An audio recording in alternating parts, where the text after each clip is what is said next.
જય શ્રી કૃષ્ણ મિત્રો, એક જીવનમાં સરસ મજાની વાત કરું ને તો વ્યસન.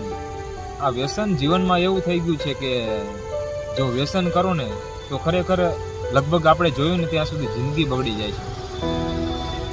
એક ખરાબ વ્યસન એટલે કે ખરાબ સંગતની લીધે આપણી જિંદગી બગડી જાય છે, આપણું આખો પરિવાર બગડી જાય છે. અને એક સારી સંગતથી, એક સારા વિચારોથી, સારા જીવનથી સમાજનું કલ્યાણ થાય છે, પોતાના પરિવારનું સારું થાય છે અને જગત માટે સારું હોય થાય છે.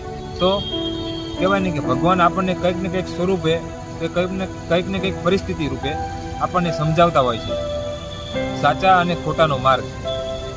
ત્યારે આપણે સમજવામાં બહુ ભૂલ કરીએ છીએ અને આ છતાં પણ માણસો ગેરમાર્ગે ચાલે છે. એટલે એક તમારા ગેરમાર્ગે એટલે એક ગેરમાર્ગે વ્યસનથી ઘણું બધું ખરાબ થાય છે. પોતાનો પરિવાર પણ કહેવાય ને કે ડૂબી જાય છે અને ઘણી ઓલી પરિસ્થિતિમાં આવી જાય છે. તેથી બધા જ વહાલા મિત્રોને તથા બધાને નમ્ર વિનંતી છે કે કોઈ પણ વ્યસન ન કરે અને પોતાનું શરીર જો તંદુરસ્ત હશે તો તમે સારામાં સારું કાર્ય કોઈ પણ પરિસ્થિતિમાં, કહેવાય ને કે શરીર તંદુરસ્તી હશે તો તમે કોઈ પણ કાર્ય સંભવ છે, કોઈ પણ કાર્ય કરી શકશો.